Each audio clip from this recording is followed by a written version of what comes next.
Good afternoon, everyone. Thank you for joining us for today's webinar, Enhancing Police Responses to Children Exposed to Violence, a Toolkit for Law Enforcement. My name is Allison Friedman, and I'm with OJJDP's National Training and Technical Assistance Center. As your technical host, I would like to take a couple of minutes to discuss a few features of the Adobe Connect webinar platform and provide a few announcements to keep in mind.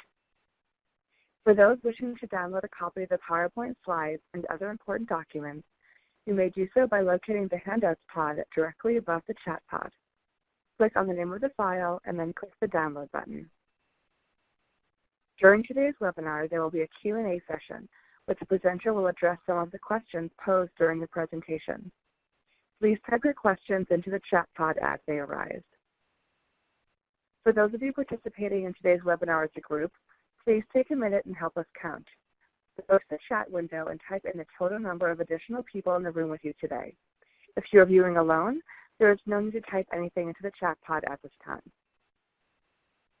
Following today's webinar, attendees will be sent a certificate of attendance.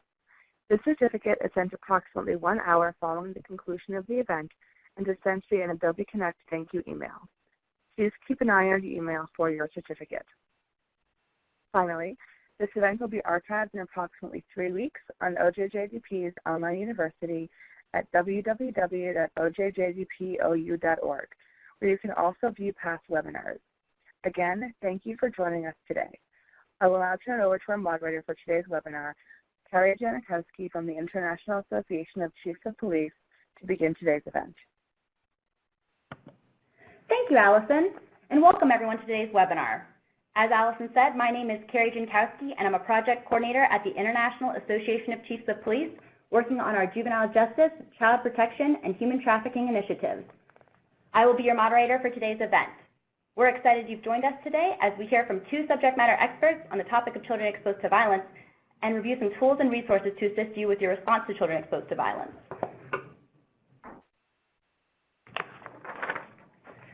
During this webinar, presenters will provide an overview of the issue of children exposed to violence, discuss the role of police officers in the life of a child exposed to violence, and provide an overview of the toolkit and how law enforcement can utilize these tools in their role as police officers in the community.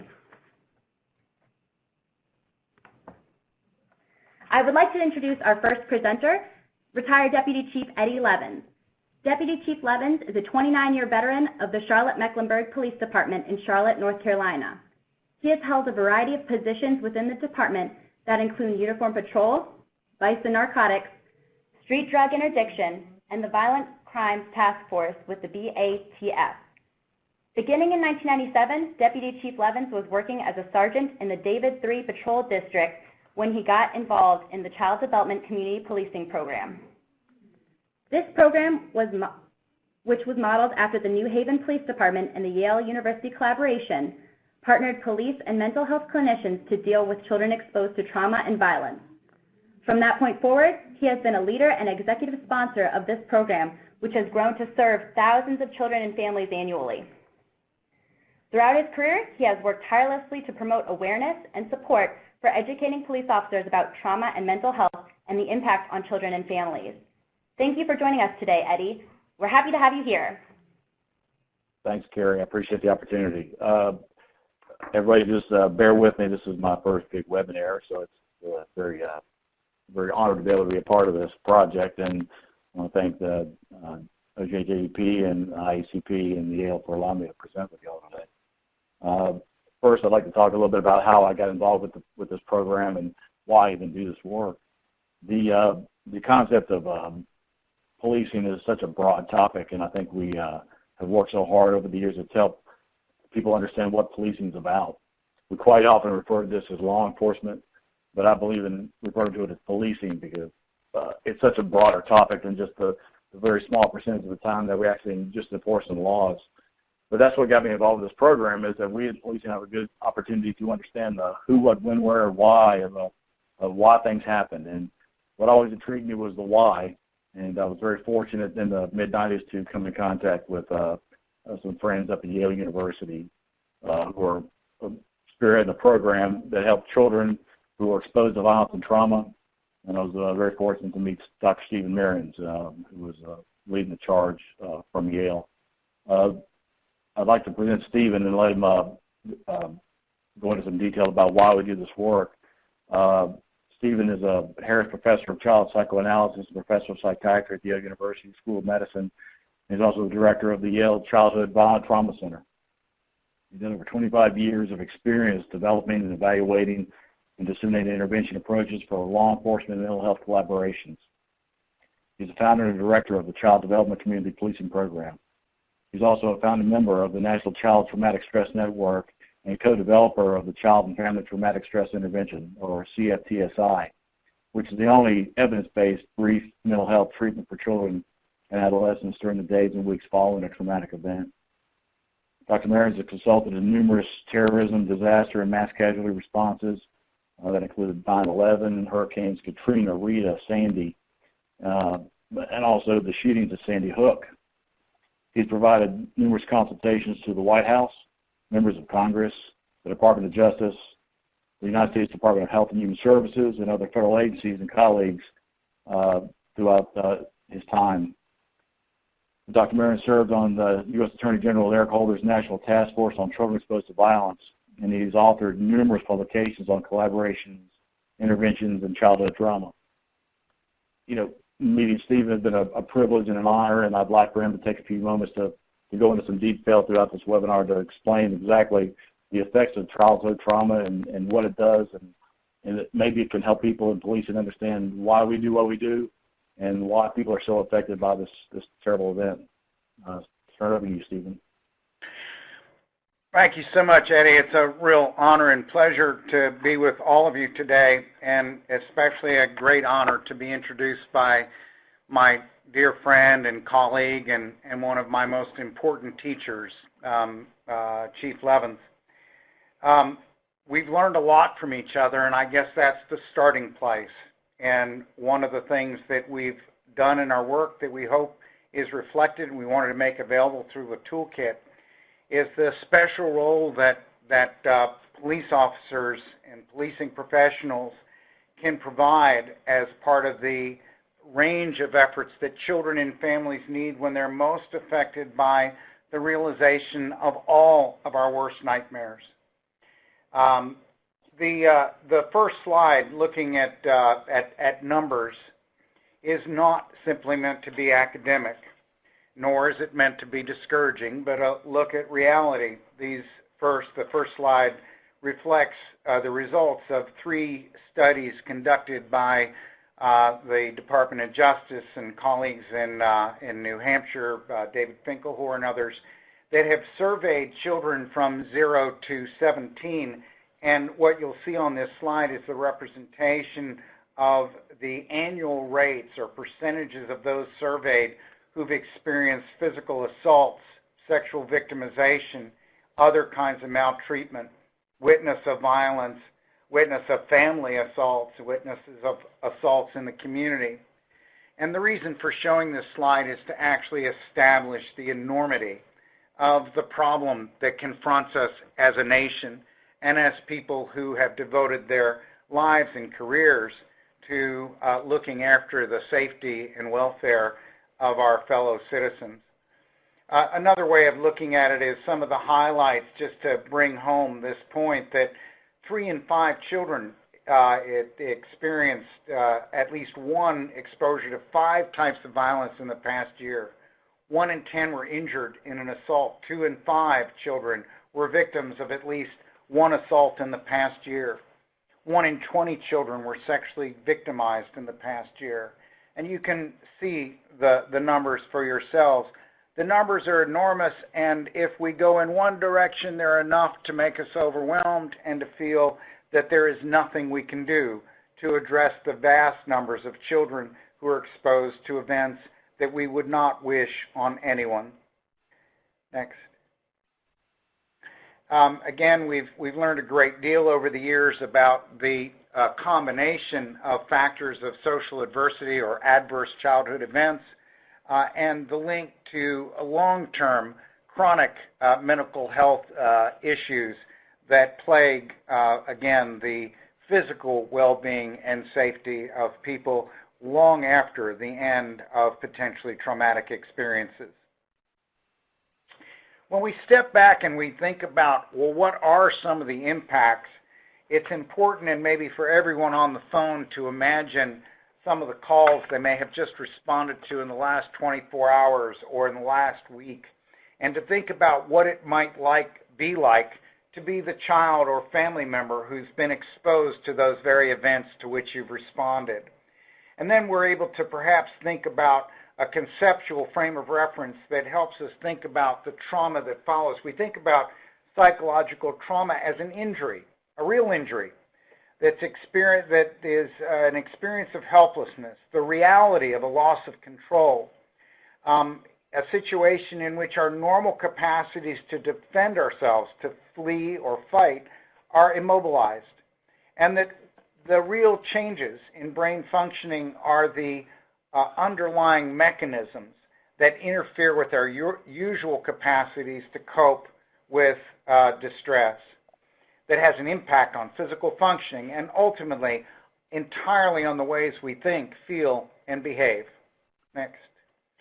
In fact, when we look at our studies and our understanding of what's going on at the brain level, we can actually see that in a traumatic situation where the individual is overwhelmed by the unanticipated nature of overwhelming, terrifying events, that there are real changes in which the part of the brain, the prefrontal cortex, which is responsible for decision-making, executive functioning, is unable to be online to the extent that can help regulate the feeling center of our brain, the amygdala. In fact, the discussion stops, and as a result, the feelings are unleashed and overwhelming, uncontrolled by reason and rational thinking, and in turn, the interference with rational thinking and reasoning is similarly impaired.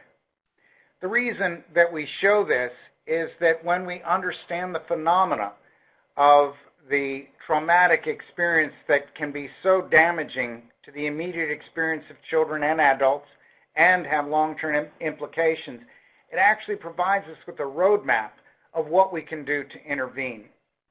So when we think about trauma, it's not just one thing. There are in fact phases of traumatic reactions and responses that are broken into the following areas: the immediate and acute reactions from within moments of an event to the first 24, 48 hours, to the peritraumatic phase, or up to 3 months, 2 to 3 months after an index event. And then what follows when there's a failure of recovery, leading to chronic PTSD and related disorders 3 months after the index event. And what we see as well at times is a delayed onset where somebody can be doing very well, and 6 months later after the index traumatic event suddenly experience a host of disruptions in their normal capacities for functioning and feeling safe. We know that without intervention, without recognition, post-traumatic reactions can be chronic, and if untreated can persist for long periods of time, well into adulthood. In fact, the long-term consequences are really quite extensive, and as we just briefly look at some of the things that we've listed, consider it from the perspective of for those in policing. Eddie, I hear you loud and clear. In policing, the calls that you respond to, and think about some of the underlying situations that bring you to those homes, and similarly for others who are involved with children and families who are caught up in the wake of traumatic events. We see long-term problems with attachment and relationships, as noted before, PTSD, but also eating disorders, suicidal behavior, anxiety disorders, mood disorders, substance abuse, often as a way of attempting to self-medicate and re-regulate, increase in the propensity, the ease of sliding into violent and abusive behaviors, physical, medical problems of a chronic nature, school failure, and personality disorders. These are lifetime implications to which people who have been exposed to violent and other traumatic events are at risk when there's a failure of identification, recognition, and a delivery of supports that are so desperately needed. In the traumatic moment, we actually have an opportunity of looking at what can occur. We have the first slide suggests one equation in which children and families are unrecognized, they're untreated, and there is a failure of recovery that results and following leads to the long-term consequences that we've just been describing briefly. Let's talk about changing the math. What happens when we're able to instead engage in both recognition and treatment? The immediate aftermath of exposure, as you see, is an absolutely critical time frame during which early identification intervention can have implications for the subsequent adjustment and ways of addressing trauma symptoms. And keep in mind that slide involving executive prefrontal cortex functioning. And think about what it feels like, and any of you who've had this experience know it best, how we can't think straight when we are traumatically overwhelmed. Think about the role of a well-trained police officer who's equipped to step in, and the best of our police officers around the country have been doing this for years. They're the ones who taught us about what they can bring to the table in initiating recovery as a move away from failures of recovery. Their capacity, not only to recognize, but to serve is that executive function, to identify needs, to locate thoughts, to put words to experience, and to make plans. They step in at exactly the time when traumatized individuals are not able to rely on their own resources. And so we are able, in fact, when we think about taking advantage of what we know, to change the equation, to change the math.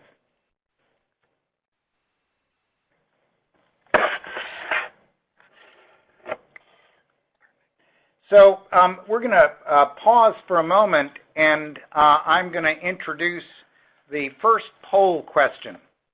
And we're really eager to see what you all say. If in terms of, the first question is, in terms of intervening with children exposed to violence, right now I feel, and the answers are very effective and competent, fairly effective and competent, sufficiently effective and competent, less effective and competent than I'd like to be, not at all effective or competent, or not voting. We'll look forward to seeing your responses.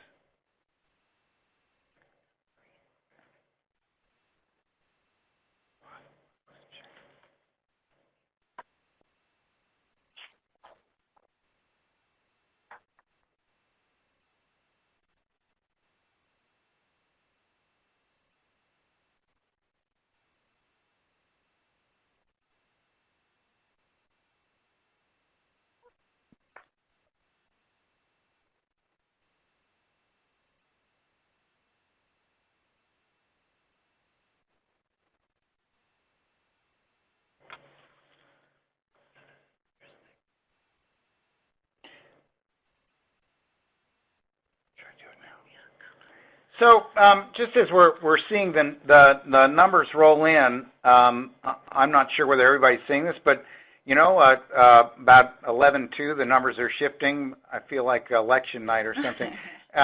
Very effective and competent, around 11%. Fairly effective and competent, 40%. And sufficiently effective and competent, 16%.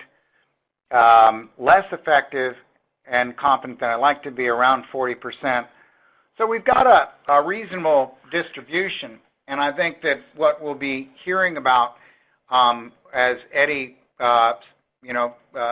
takes over and presents some of the content of the toolkit is that there's this wonderful opportunity for us to take advantage of all that we've learned from each other over the last decade, 2 decades and a half, and to be able to share some of the practical ways of applying some of the concepts that we've just briefly been describing, and to build on existing strengths and talents and knowledge.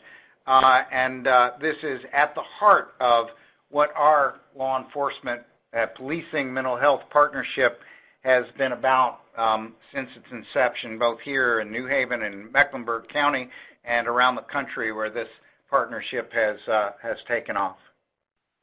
Eddie? Yes, Stephen, well, we're talking about the effects of trauma and what police officers are seeing. And we all know that we get these calls when people are having the worst day of their life.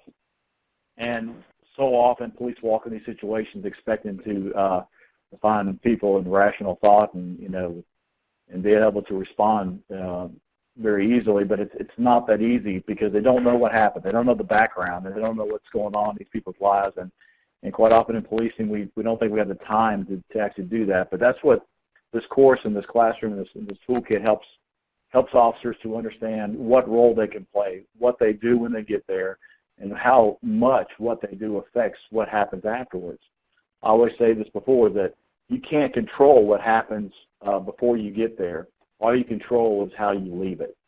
And with the toolkit, what we want to talk about in the background really is the years of experience of working in this model of helping police understand that the role they play is vital, and that the quicker we can help families and children recover from trauma and violence, the better outcomes we have.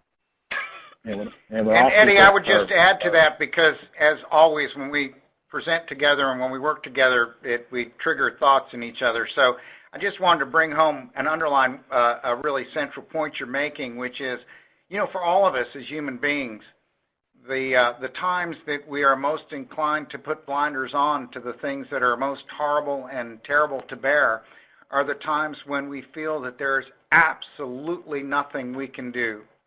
And the particular role of policing is that police are the folks who are always running toward the very situations that everyone is running away from, and equipping our police colleagues and equipping their mental health partners to be more able to be effective means that more children and families in need are seeing the blinders can come off when we are feel more equipped and more effective in the way we intervene.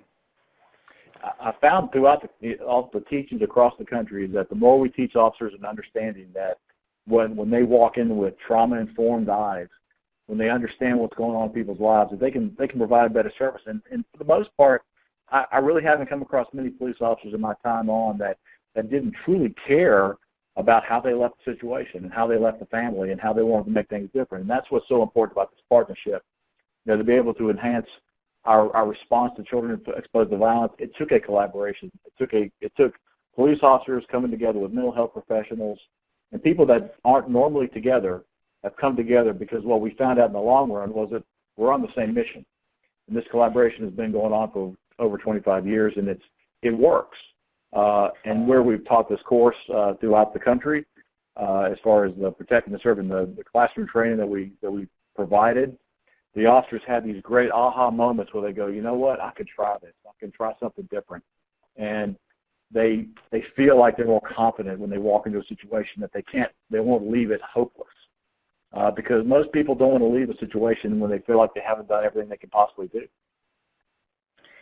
And again, it's always in our discussions, what we're finding is that even when there are no existing partnerships, officers are in such a critical and important role in their role as police officers that this toolkit is aimed at helping them enhance the work that they are already doing. Well, the 2-day, let me talk about the 2-day class that we're very fortunate to teach across the country. It is based on the target audience is police, and it's sheriff's deputies, it's field investigators, and officers throughout that impact and families that are actually answering the calls for service. It's always taught with a police officer and a mental health professional together. It's never just one or the other, because that's where we bring the most credibility to the table. when we work as a partnership, when we show them how a partnership works. We've had a lot of success with this program in the cities that we've worked at, and just the level of receptiveness that we've received from the officers that have taken this course.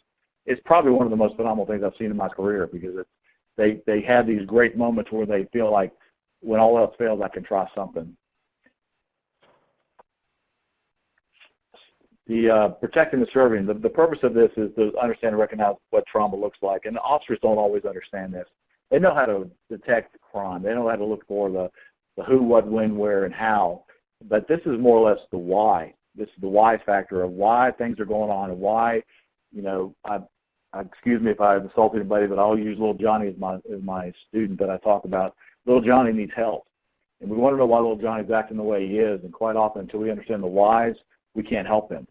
And we want to help him. We want to make sure that the little Johnny that we're helping today is not the one who's going to be violent towards us in the future, if for nothing else. And there's strategies that we can apply throughout the training that allow officers to help calm situations down. De-escalation is such a big part of what policing is now, and this is a way to de-escalate things, not just for the situation, but also people internally, so they can de-escalate and they can bring it back down to normal. Because our goal, our mission in policing is to make people feel safe again. And if we're making people feel safe, then we're accomplishing our mission. And this training really does help attain those goals. Officers quite often don't understand what they're seeing, and when they encounter this on the job. They're interacting with children every day. They interact with families every day.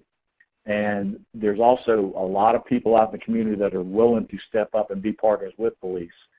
But sometimes it just takes reaching out and trying to find people who have the same mission and have the same focus that you do.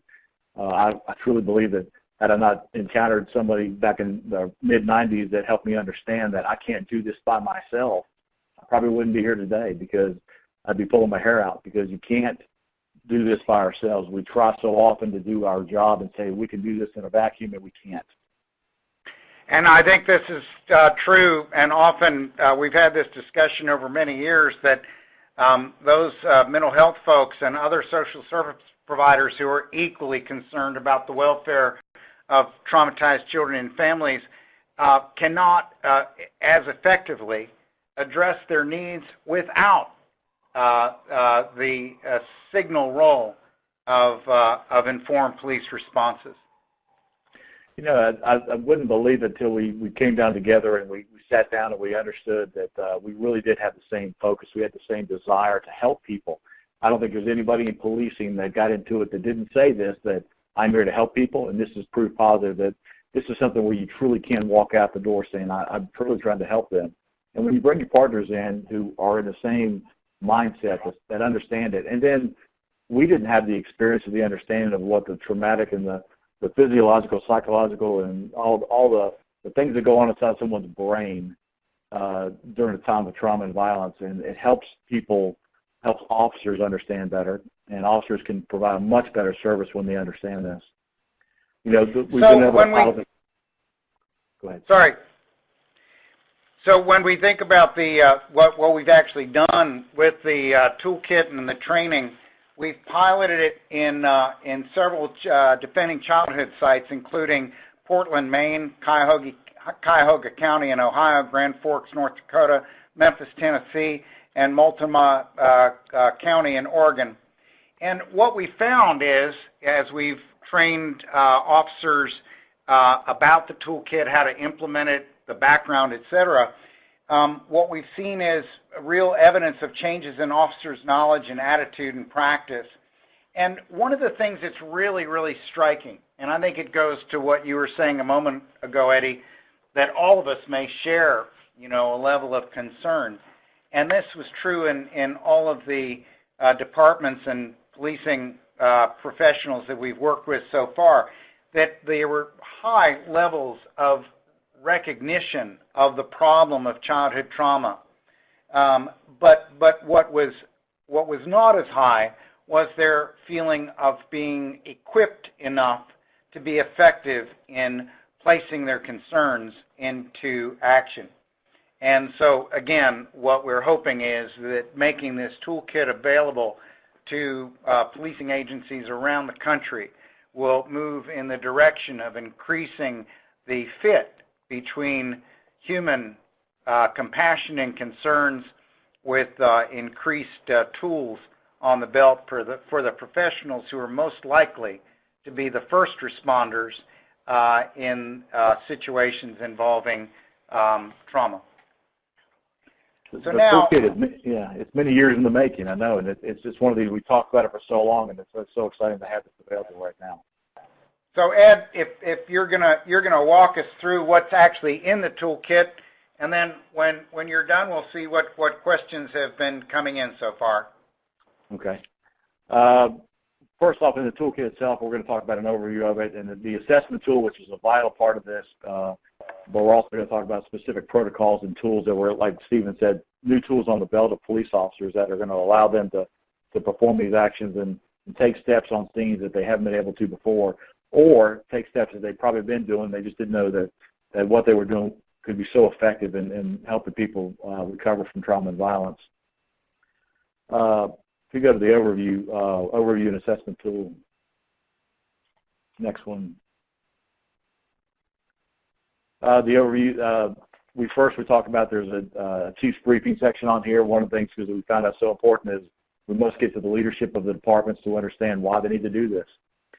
In the environment that policing is in right now, with so much attention being put on how police deliver services throughout the country, it's so important that chiefs have a comfort level that what's being provided to them is the best and the latest and greatest information that they have out there. And there's been so much advancement in this science that police should understand this sooner. But if the chief doesn't buy into it, it's not going to happen. But also helping the officers to understand their role and responsibility, because a lot of times when we talk to officers, they don't understand that they do have a direct responsibility to help families recover from trauma. We're going to talk about the assessment tool and the action plan tool also that will allow us to evaluate where we really are. We're going to have on-scene key protocols for officers to identify what it looks like, and specifically for DV cases, because I think there's so much question about how officers respond to domestic violence as compared to other calls, and how many calls they go on that are domestic violence related where they feel like they've left without being able to provide any direct service. We also talk about in the toolkit of the practice of death notification, how critical and how important it is that that's done properly. What we don't want to do is do more harm. When we walk in there, we walk out, we want to make sure that we've accomplished the police mission, but also respect it and help them begin their recovery when you're having to give the worst information possible when someone's died. The reactions that police have when they observe children in the field, quite often it can be many different ways. We teach officers that the role that they have is to make sure that they recognize the children are present, that they understand what it looks like, they understand normal child development, they understand what questions children ask and how to respond to children, age appropriately respond to children who have questions. We have a brochure within the toolkit that allows us to, something handy in your hand that you can bring to the scene or you can pass off to the caregiver, so they have, because quite often they have so many questions about, they recognize that what's going on is going to affect their child, and they want to make sure that they can provide them the best help they can. And we also have a part of the course where we teach tactical breathing, a very simple process that helps people recover during times of stress and violence and trauma. I think we're going to go to the next poll question, which is, and the question is, in addition to addressing their safety needs, I view addressing the emotional needs of children exposed to violence as part of my daily work. Well, so far it's sitting at 100%.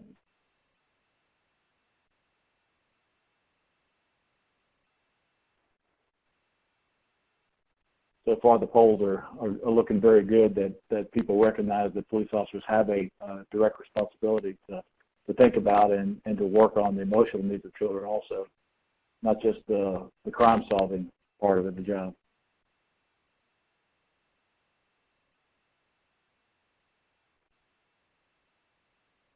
Well, we do this same question throughout the training, and we ask officers all over the country about whether they feel like their role is. And quite often it's the fear of not being able to provide the best service, and that's why they tend to have a fear that they don't have a belief that they have a role in this, but by the end of the training they tend to believe that they have a comfort level they didn't have before.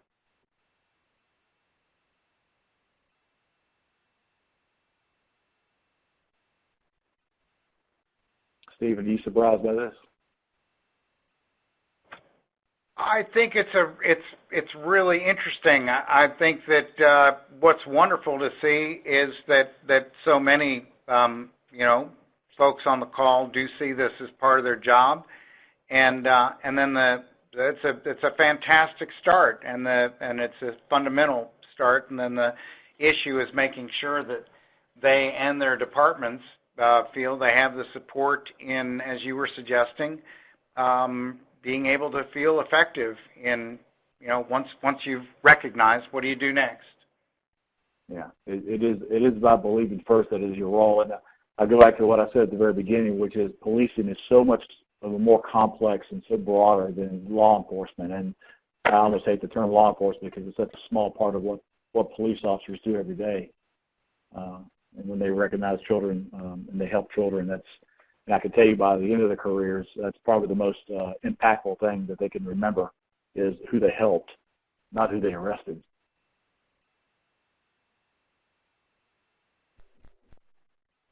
All right. We'll go into some of the toolkit now and what it looks like. It's a very interactive document or whatever, and it goes into some detail about the help officers and law enforcement executives understand what they're looking at, why they should do this. It basically gives them a step-by-step instruction about what they can look for and how they can use this service and how they can use this training for their officers to enhance their trauma-informed responses in the community. I can't think of any time where I haven't been into a community meeting or a community event where people ask about what services police provide and what can they do to help. And quite often it's in neighborhoods and communities that are just inundated with violence and trauma and events, and they're asking for our help. And this is a step-by-step, and it answers some of the questions, and hopefully it sparks a lot more conversation in their organizations to say, what else can we do? The next part is the self-assessment and the action planning. Self-assessment is a vital part of this program. Quite often it's not comfortable for you to talk about what we are doing well. When things aren't working, we'd like to talk about and tout how well things are going, but the self-assessment is a very critical look. It's look in the mirror and see how we're doing this job.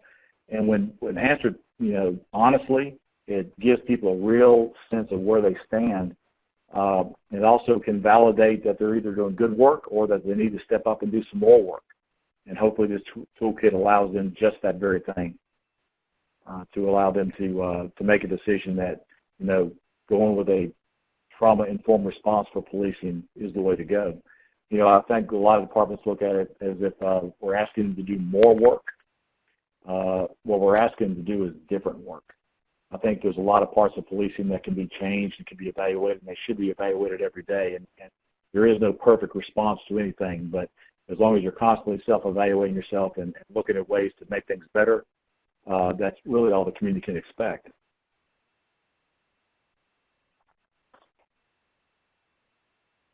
And you can see it's kind of a very simple thing.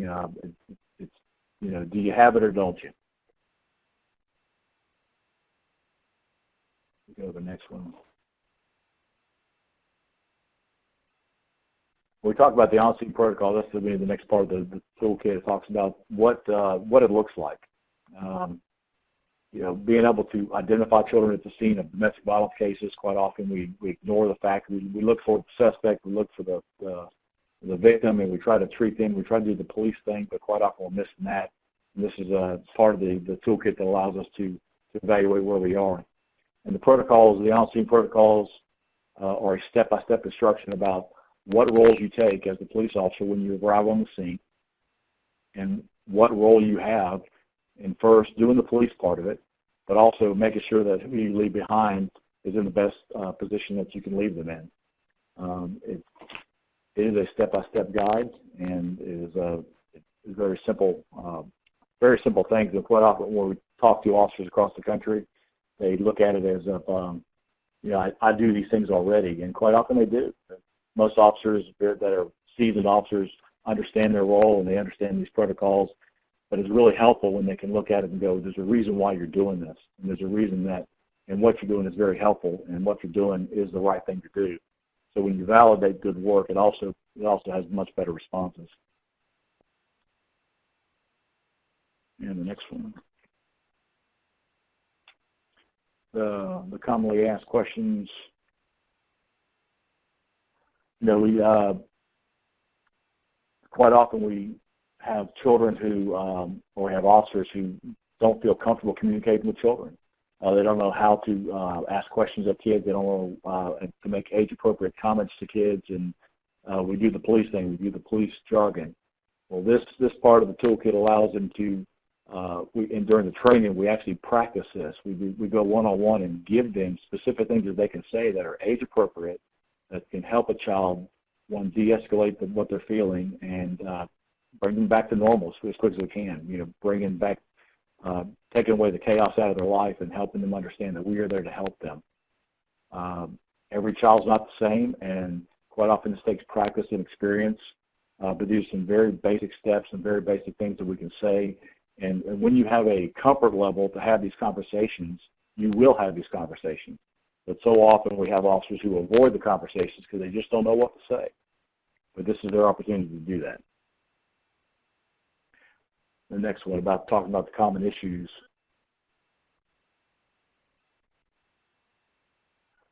We talked about the caregiver quite a bit during the training. The toolkit goes into some detail about why it's so important that if you're going to help a child, that you need to consider helping the caregiver. And it's too easy to ignore the caregiver and saying, well, they're the reason why we're there for the call initially. But unless you're going to take little Johnny home with you, you need to help the caregiver. The toolkit goes into some detail about what it looks like, and quite often the caregiver, is already suffering the same trauma and exposure that the children are exposed to. So it's very important that we help them, because if we can't help them, they can't help their child. But we kind of want to ignore this sometimes because we go, they brought this on themselves, but I always warn them that, we have a responsibility to everybody, even the people who have caused us to be at their house. Well, we still need to help them, because if they can't help themselves, they can't help their children. And the next thing is the brochure.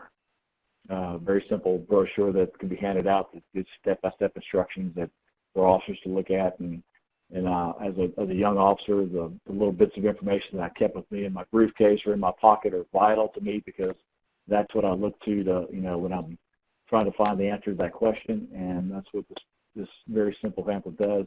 But it also gives you something to give to the caregivers to say, this is why we're here. We're here to help you. And when they have something in their hand that shows that you really are there to help them, you get a better response. And the best part of this is that you also now have access to this webinar, to this toolkit. You can download this on a PDF and keep it with you, and make ourselves available now for question and answer.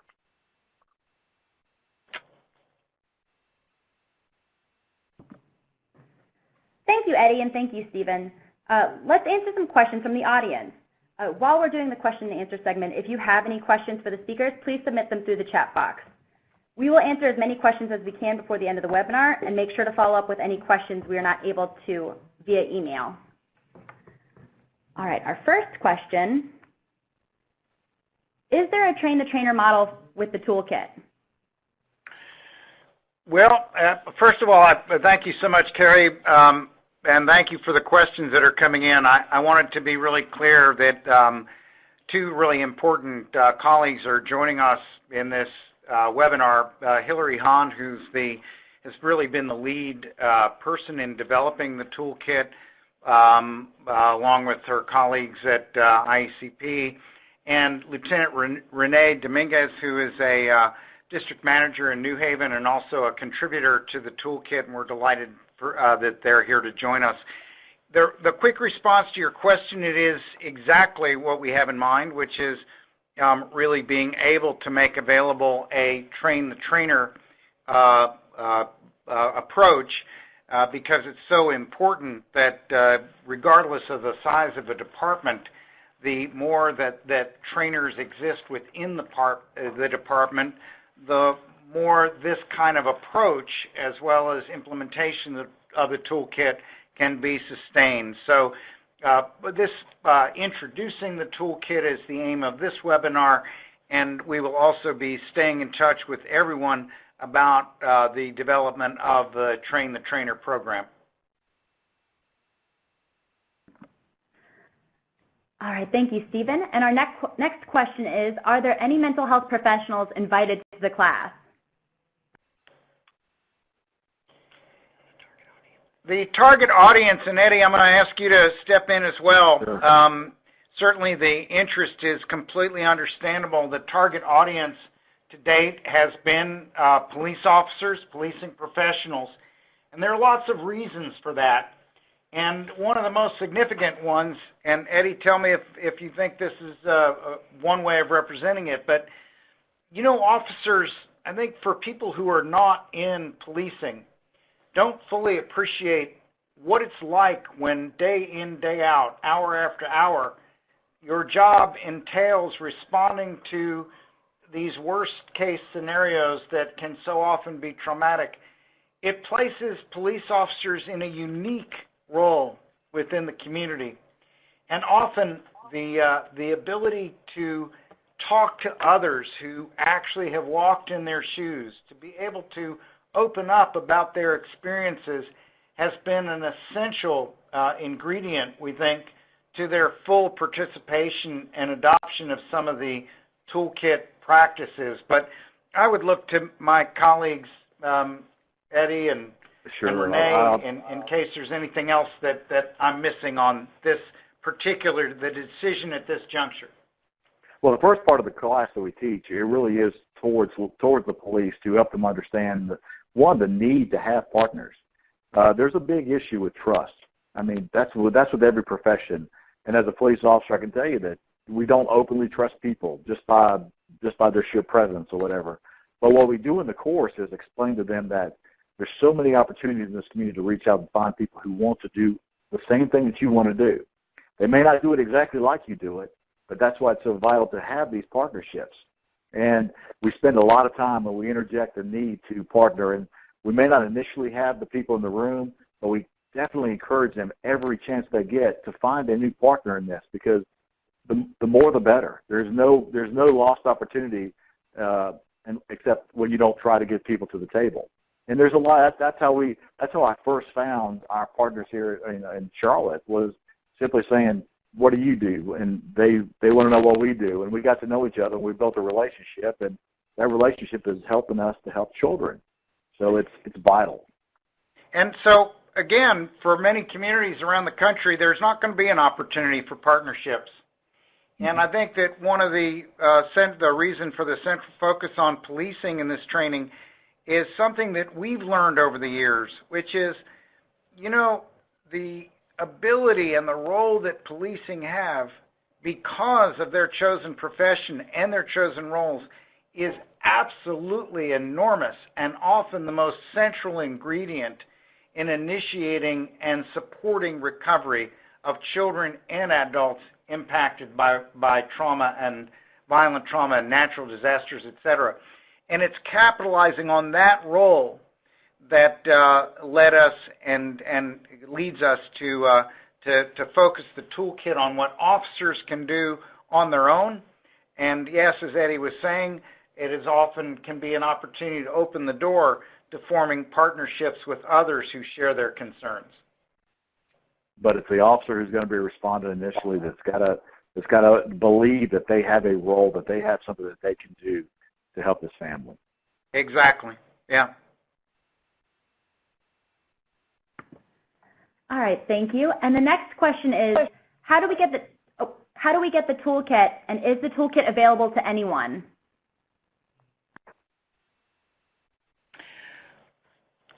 So Carrie. This is Hillary. I'll answer that question.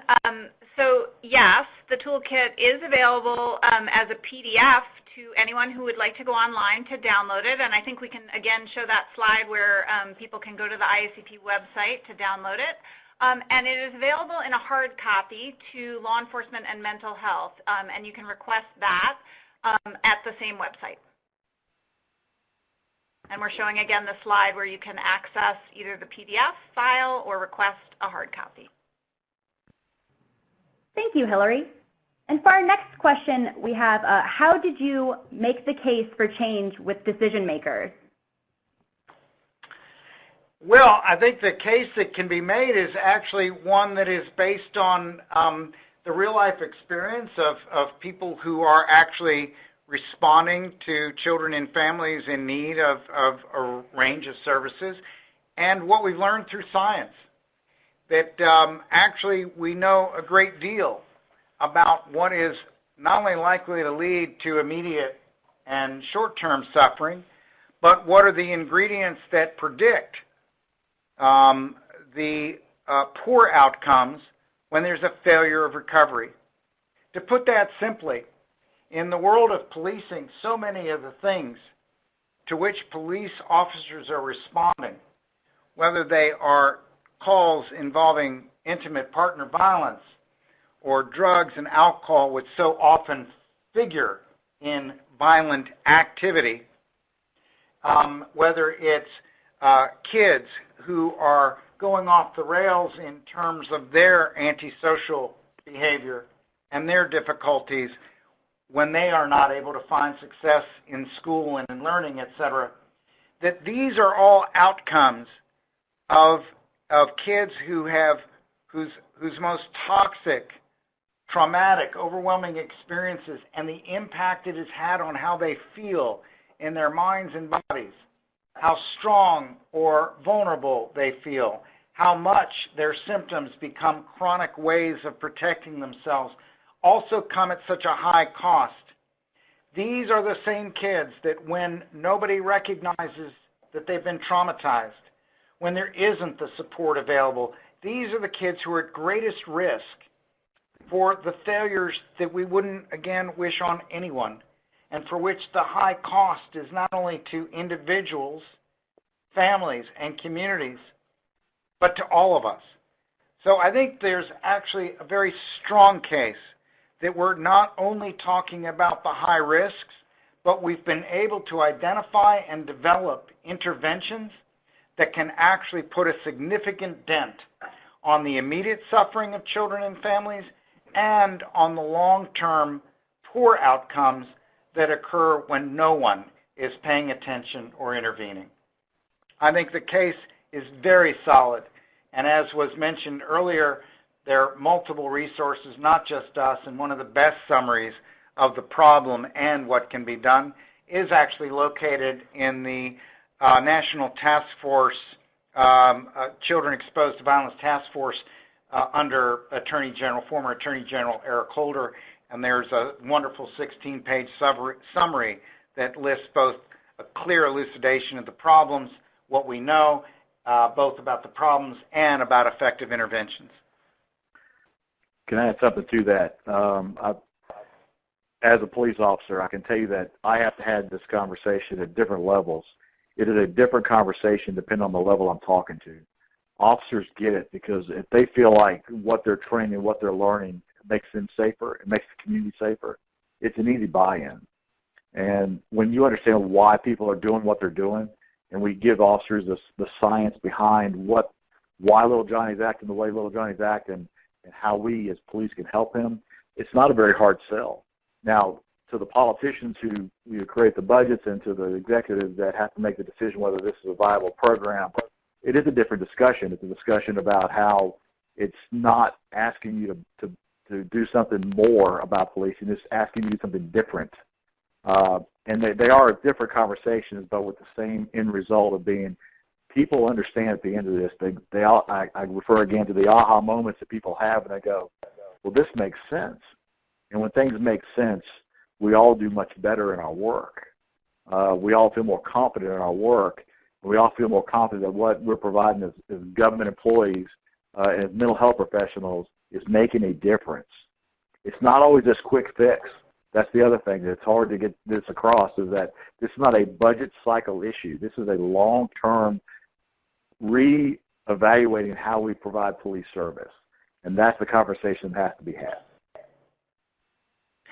And the last thing I would add is that the bottom line is that, we ask so much of police officers. We ask them to take on so much, and often, particularly these days, what one hears most about are the things that people feel police officers don't do well, and worse. But in fact, one of the biggest cases to be made is that police officers, in fact, when you talk to all the kids and families that we've worked with over the years, the real definition of a hero for these folks who have been touched and helped by police officers is more than anybody could possibly imagine. When you feel at your lowest, when you feel at your most disorganized, and you feel at your most vulnerable, the fact that the person in uniform or with a badge is responding not only because the danger imposed, the down on the knee or eye-to-eye contact that is informed by an understanding of what that child and adult might be feeling is often priceless. And that's not just from what I've seen, but it's from the kids and families with whom we've worked and what they have often reported. And often kids, when you ask them quite a while later what was the most important take-home or what was the most important experience, the figure that stands out the most proudly is the image of the police officer who took the time and appreciation of their experience. And those kids and those families felt like somebody in the most vulnerable times truly had their back. And for any police executive and any city leader who's concerned and wanting to affect positive changes in terms of relationships, they have a wealth, a gold mine in the officers that serve in each of their departments to build on in increasing the fit and the response that citizens and police feel in their relationships with one another. When people see the police in a different way, we all benefit from that, and especially with children. And that's when we make the most influence on a child's life. When they believe that they can look to a police officer for the help that they desperately need, we all win because they become adults who can also trust us. Thank you. For our next question, do you use this toolkit with children who are victims of human trafficking? The simple answer is that when children who are helped and often rescued from situations of human trafficking, often these kids are in situations in which there is a great deal of disruption in their own experiences, including traumatization, and amongst other approaches that focus on securing their safety and helping begin an adjustment to a life outside of the world of trafficking and exploitation. These kinds of informed efforts on police who may be the first contact they may be having with the rest of the non-trafficking world, that yes, we found it to be incredibly useful for both the kids and for officers responding to them. It comes down to this, is that trying to gain the trust of somebody who has no trust in anybody is a very difficult task. And this is not a one-time event where you just try this thing this one time. It's got to be that every interaction that a victim has with the police, that they get the same, encouragement, and they get the same response where the people show that we care. We're trying to help them recover. And it's like a DV case. You can try multiple times to convince a victim to do something different. It doesn't stop us from trying every time. We have to try to convince them. And we know from the numbers that it's going to take multiple times before they finally believe that we're there to help. But this is the same way with human trafficking victims. It's even more. You know, they just don't trust anybody. And if we can be the only person that they've been exposed to that they can trust, then we're going to make some headway. All right, thank you. And our next question is, when was the toolkit released? So the toolkit was first released last spring, and again, it continues to be available online and in hard copy, and we'll keep that slide up there so people can see where they can download it or access their hard copy. All right, thank you. And the next question is, the physiological and biological of the effect on the brain seems like it would be true for adults as well as children. Has this information informed dealing with all victims of violence? Absolutely, and again, I think the focus on children may be self-evident, but one of the details that children require, and it's why it's so central in the toolkit, is not just thinking about children as one phase. You know, childhood is made up of different phases in which children are, you know, to have lots of different challenges and lots of levels of equipment in dealing with those challenges. So one of the things that children do require, children and adolescents and young adults need is that the responses that they're getting from others are very much informed by an appreciation of where they're at developmentally, but we apply that when we're dealing with adults in terms of needing to get to know who the adult is. But the simple answer to the question is the principles we use are applied to adults, and as Eddie was saying earlier, the ways in which we deal with adults are going to be central to the ways in which those adults are going to be able to look after their kids. And that starts with the interaction with the adult caregiver and the police officer and vice versa. So the short answer is yes, we do.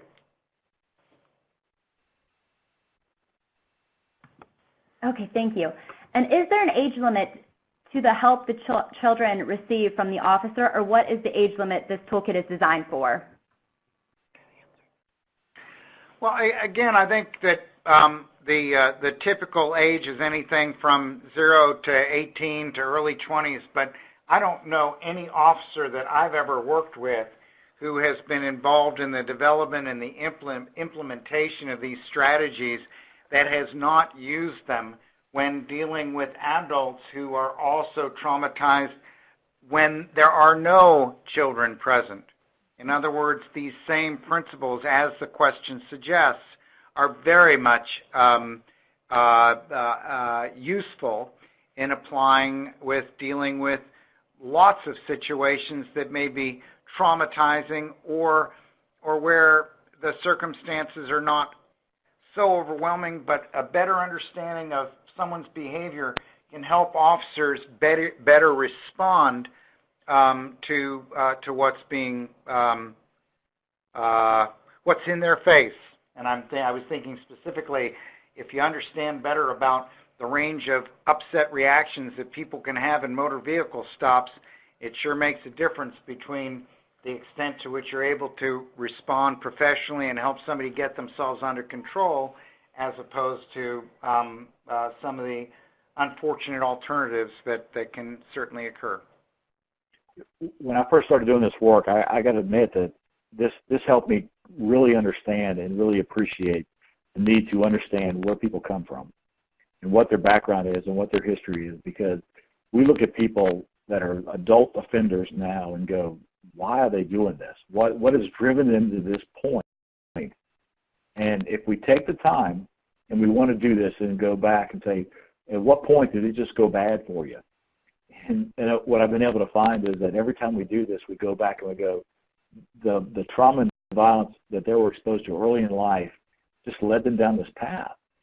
There's very few people that I can point to, and except for some, infamous serial killers that were just born this way, but most people aren't. Most people are affected by something in their life that sends them down a path.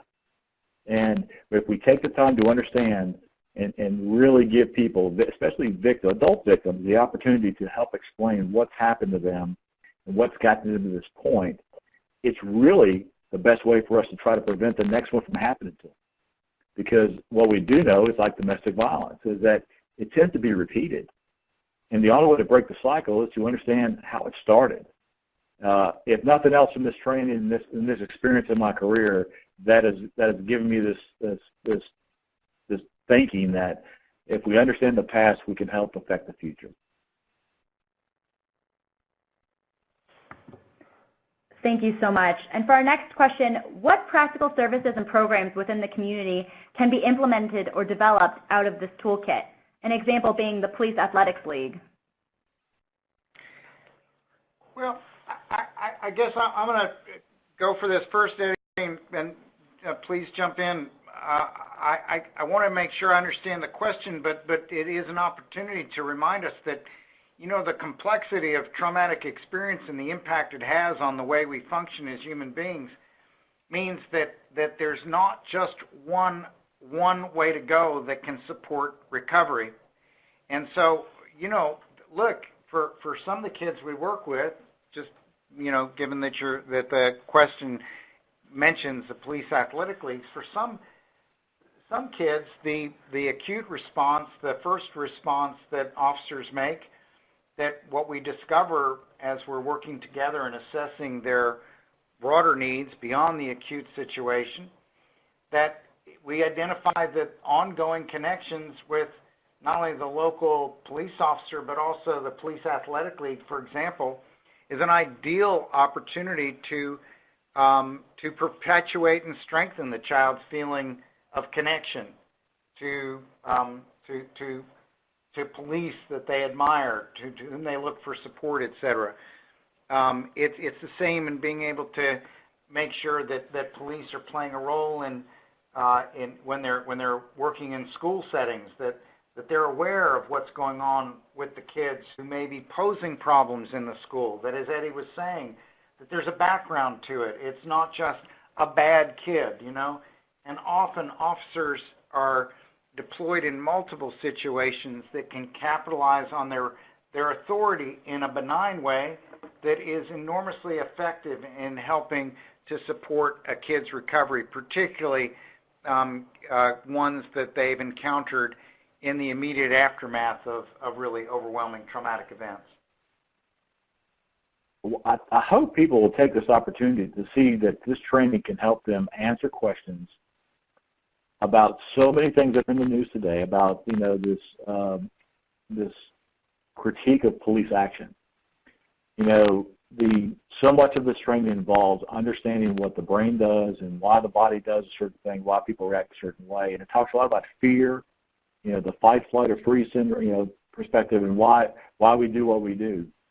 And when they can explain that and they can put a human touch on what police officers are being exposed to, the same traumas that the children and families are exposed to, it helps put a human perspective on that police officer is not a machine. It's not something that can be, you know, we have no the shield that stops us from being affected by the trauma and violence that everyone else in the community is affected by also.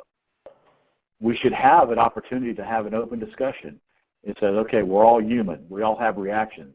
Sometimes they're good, sometimes they're bad. Now let's have a discussion. Maybe they can use this toolkit just to help that conversation get started. You know, when they understand what happens with children at, you know, at small ages that are affected by trauma and violence, let's talk about what police officers are exposed to every day.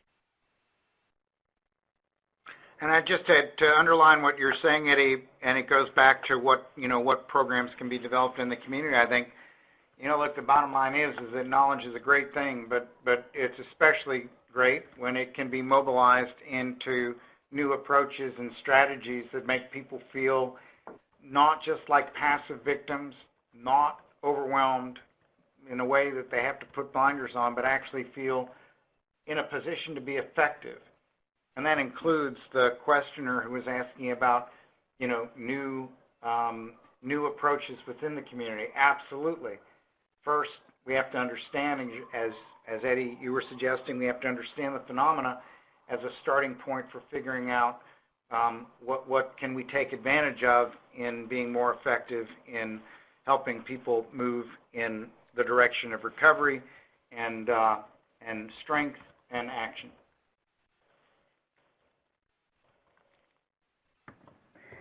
Thank you. And for our next question, we have, how do you get social services involved, and how can mental health centers help the police?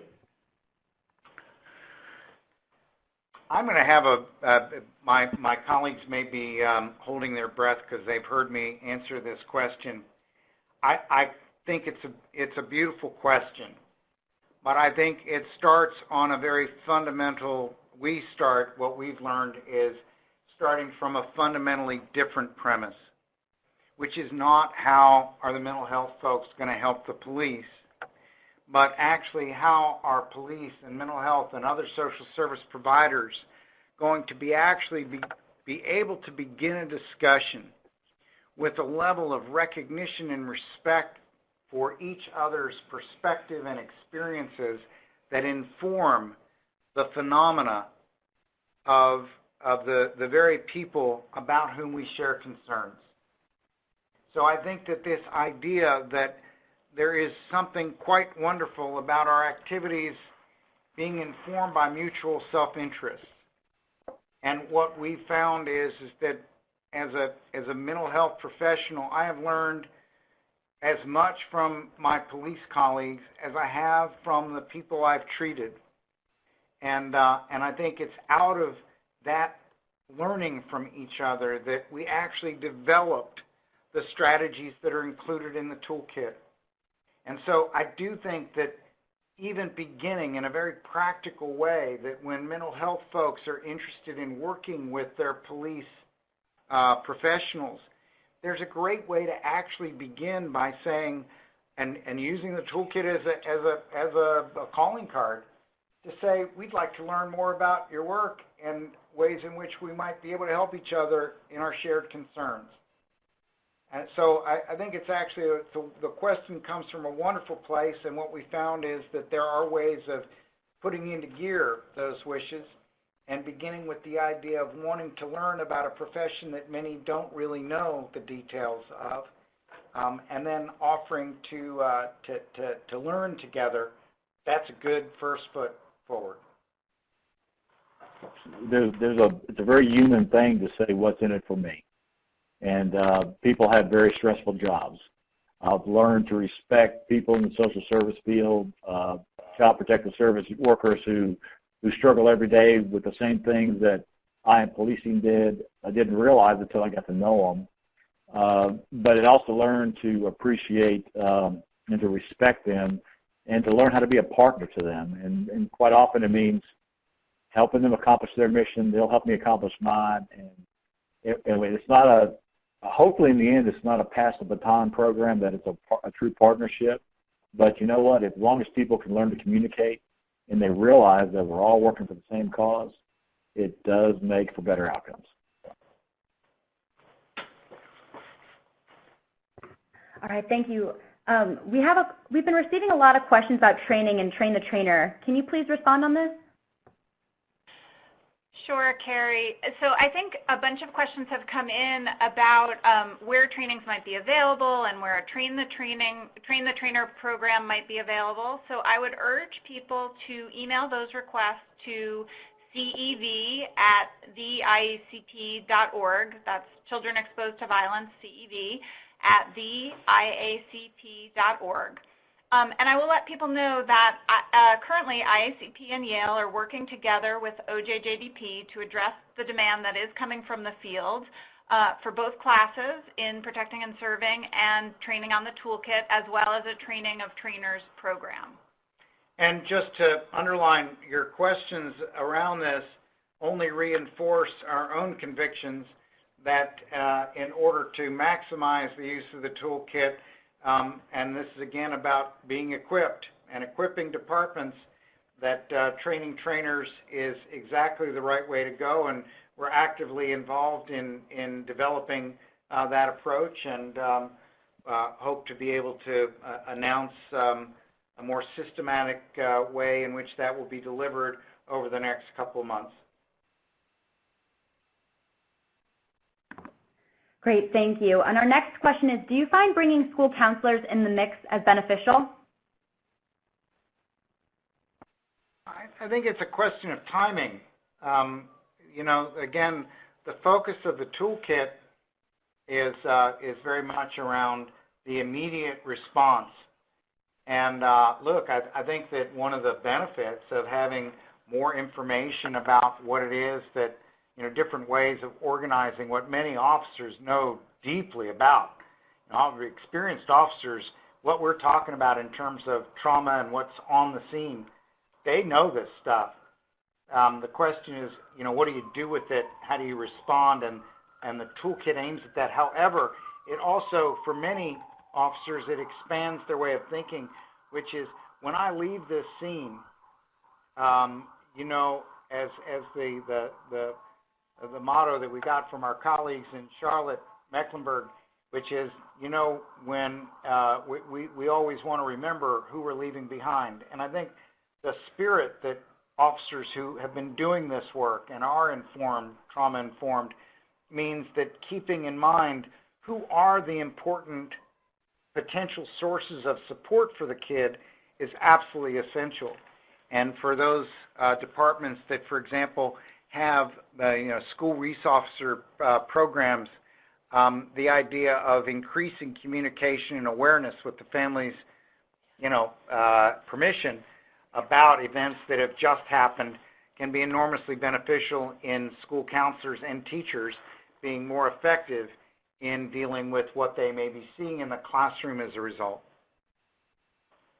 We have to reach out, and I think even through our work across the country has shown us that most police departments aren't these large, massive 1,000-person departments. There's very small rural departments who have what they believe is limited resources, and to be able to reach out to the people that the child touches as a resource, whatever that can be, and teachers who deal with these kids every day probably know more about them than anyone else in their life. We encourage those connections, if nothing else, just to say, hey, we were at their house the night before, just so you're aware of it, and they may have a tough time today, and reach out, and so they can, they can do their thing with more information. And it's neglectful on our part for not sharing that in the past. We always think that people should know everything we do, but we have to share that information, and schools are a great place, and they're quite often an untapped resource when we're really trying to help a family. And so often when we work in isolation of each other, we're actually taking on an unrealistic set of expectations about how much we can do given the enormity of the challenges that traumatized kids and families are experiencing, and therefore the range of resources that need to be brought to bear in terms of ensuring optimal recovery. So I would agree with everything you're saying, Eddie.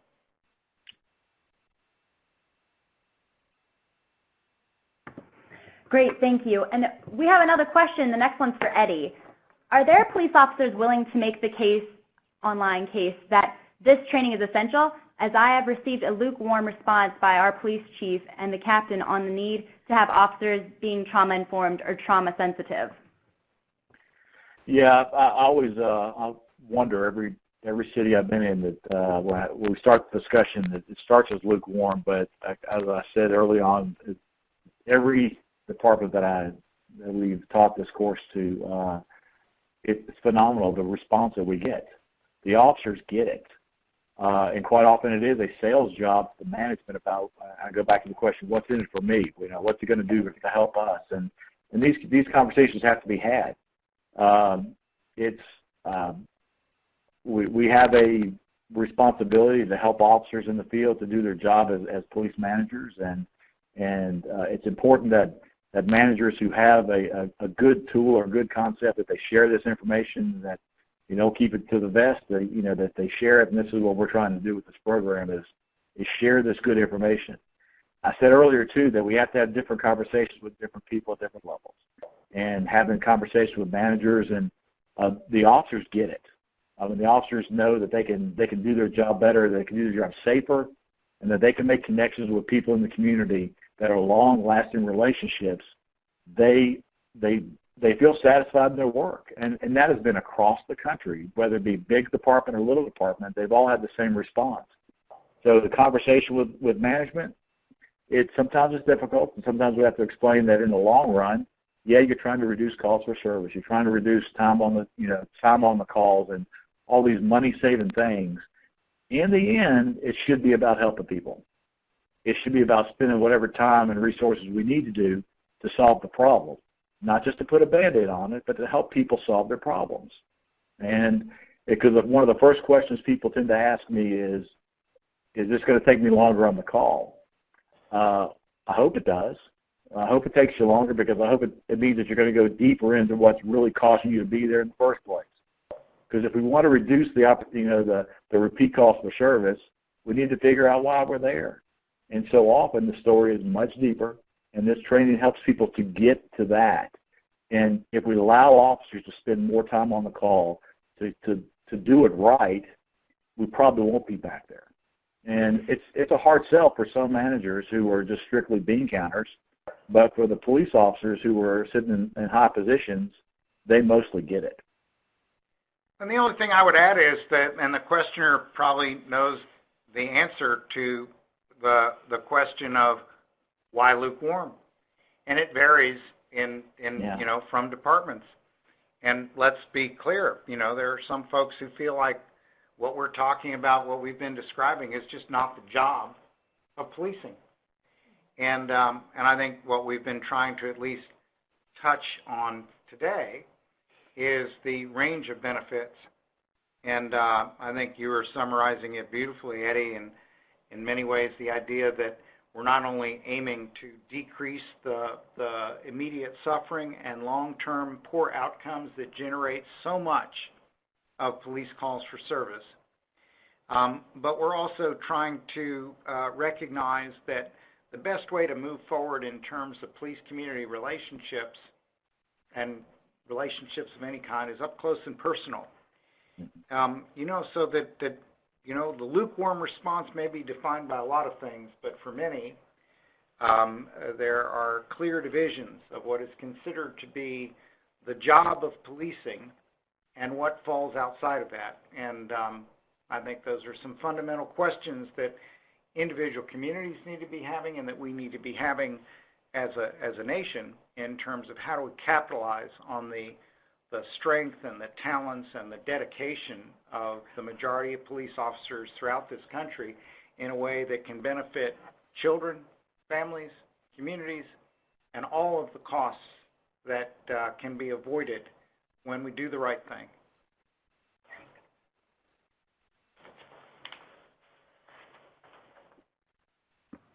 Thank you, everyone. We're going to go ahead and wrap it up. We will answer, if you have any questions that we didn't get to today, we will make sure to reach out to you individually. I'm now going to turn it over to Allison with OJJDP NTTAC.